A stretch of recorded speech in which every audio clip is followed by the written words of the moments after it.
కరీంనగర్ జిల్లా చొప్పదండి నియోజకవర్గం ఎమ్మెల్యే సుంకే రవిశంకర్ సంచలనం ప్రకటన చేశారు. తనని కావాలంటే ఒక మొక్కను నాటాలని ఎమ్మెల్యే పిలుపునిచ్చారు. మనుషుల్లో సమానత్వం, ప్రకృతి సమతుల్యత రెండు ఉండాలని భావించి రాజ్యాంగ నిర్మాత డాక్టర్ అంబేద్కర్ ఆశయాలను సాధించాలన్నారు. బాబాసాహెబ్ కేంద్ర న్యాయశాఖ మంత్రిగా ఉన్నప్పుడు తనను కలవాలనుకునే ఒక మొక్కను నాటిన తర్వాతే తనను కలిసేందుకు రావాలని ఆనాడే పిలుపునిచ్చినట్లు గుర్తు చేశారు.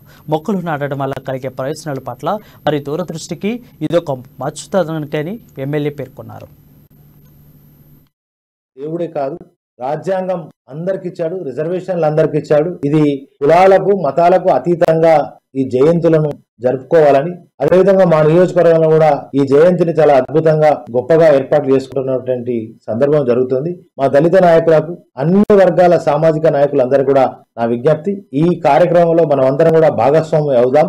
ఈ కార్యక్రమాన్ని, జయంతి కార్యక్రమాన్ని అద్భుతంగా మరి విజయవంతం చేద్దామని చెప్పి తెలియజేస్తూ, మరి 125 అడుగుల మరి ఎత్తు విగ్రహ ఆవిష్కరణకు మా నియోజకవర్గాన్ని